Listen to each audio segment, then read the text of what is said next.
दिलों के हाल तो अल्लाह जानता है, अल्लाह ही चौधरी साहब के दिल का हाल भी जानता होगा, लेकिन जिस तरह अब पहले वो रिहा हुए और अब लाहौर हाई कोर्ट ने उनका नाम, उनकी बहू बेटे का नाम पासपोर्ट कंट्रोल लिस्ट से निकालने का हुक्म भी दे दिया है, और जिस तरह चौधरी साहब आपको खामोश खामोश नज़र आते हैं, कम कम बोलते, अच्छे बच्चे बने हुए नज़र आते हैं, मुस्तकिल कई महीनों से रिहा होने, आज़ाद होने के बावजूद घर में बैठे हुए नज़र आते हैं, उससे लगता यही है कि बस उन्हें पाकिस्तान से बाहर निकलने का ही इंतज़ार है, और अगर वो वाकई बाहर निकलने में कामयाब हो गए तो फिर पीटीआई और उसकी सदारत और उसके वो बानी चेयरमैन जो उनके बकौल अब पाकिस्तान के नहीं बल्कि आलम इस्लाम के लीडर बन चुके हैं, उनके साथ चौधरी साहब का सफ़र इख्तिताम को पहुंच जाएगा। अल्लाह ना करे कि ऐसा हो, लेकिन कम से कम इस वक्त तक लग यही रहा है कि चौधरी साहब ने अपनी उम्र के हाथों मजबूर होकर, बुढ़ापा इंसान को मजबूर कर भी दिया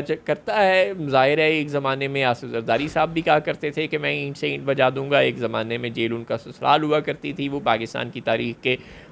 तवील तरीन सियासी कैद काटने वालों में से एक हैं। लेकिन जब वो बूढ़े हो गए थे तो उन्होंने कैटेगोरिकली कहा था कि अब मैं बूढ़ा हो गया हूँ, अब मैं थक गया हूँ, अब मैं मज़ीद जेलें और सज़ाएँ नहीं भुगत सकता, इसलिए अगर मैं थोड़ी बहुत मुफ़ाहमत करता हूँ तो मुझे कर लेने दिया करो। बैन ही ज़ाहिर है चौधरी साहब की भी उम्र का तकाज़ा है, उन्होंने बूढ़े वारे ये एक एडवेंचर कर तो लिया था अपने नाखल्फ साहबजादे के कहने पर, जो